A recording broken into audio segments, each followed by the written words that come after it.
For the fifth straight year, New England has set an unfortunate record. The number of anti-Semitic incidents in the region has never been higher, and a vast majority were reported in Massachusetts.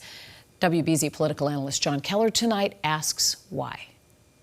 The stickers are the Israeli flag with the Star of David replaced with a blue swastika. Just one of more than 400 anti-Semitic incidents in Massachusetts last year, reported by the Anti-Defamation League, a total that places us fifth in the nation, behind only New York, California, New Jersey, and Pennsylvania, all much larger states. What's going on? There continues to be very large levels of white supremacist activity in the state of Massachusetts and across New England.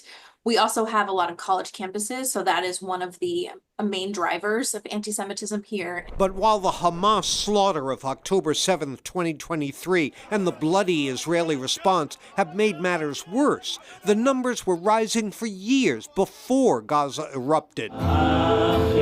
A community rallying in Newton a year ago this month after a wall of Israeli hostage photos was vandalized.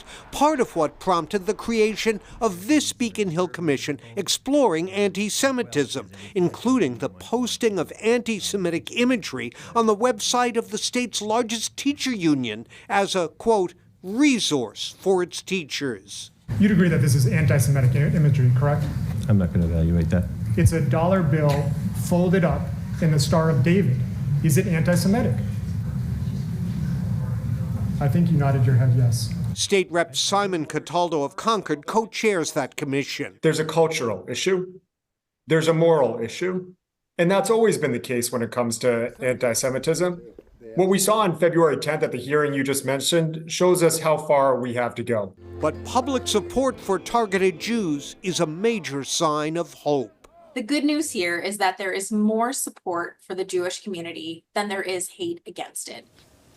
But we are still dealing with a major problem, John. What is it going to take to turn this disturbing trend around? Well, Lisa, both Joseph and Cataldo stressed the importance of teacher and parent awareness and education and for those groups to report these episodes when they happen instead of turning away. But there's a new complication that both said worries them: the weaponization of on-campus anti-Semitism as an excuse to attack institutions that some politicians don't like. Both said the thing about anti-Semitism is it's not just a right or left-wing thing.